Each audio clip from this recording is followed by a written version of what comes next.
All right, I'm gonna record now. Boop.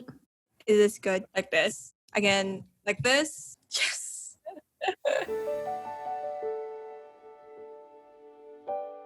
It feels like a weird science fiction movie or something like that, you know? I think the hardest thing during lockdown was not being able to see my parents. Definitely a roller coaster of emotions. Anxiety. It's rough, dude. I got sick week 1. Like, shut down week 1. I was sick. Sometimes you're not aware of your lifestyle until something interrupts it. And then I finally started to create work.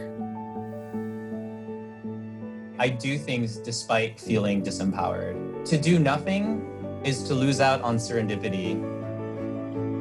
I just had to find a way to redirect the negative energy that I had to become positive. It's during times like this that we need to have a sense of humor more than ever. Just keep creating. That makes me feel better.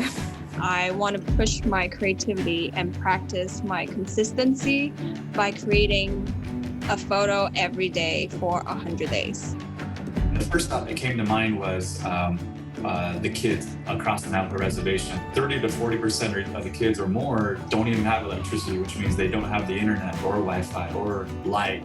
And so we shifted our focus to helping these kids have distance learning ability to connect with their school and their teachers.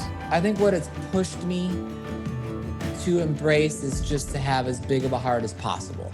I was able to take a deep breath and look at my work and look at myself. I've seen art that has touched people, made people come to tears during this pandemic. It's really moved people. It's given them hope even. You know, it's like my grandma, true grit. She's like, you can either take it down or get taken down.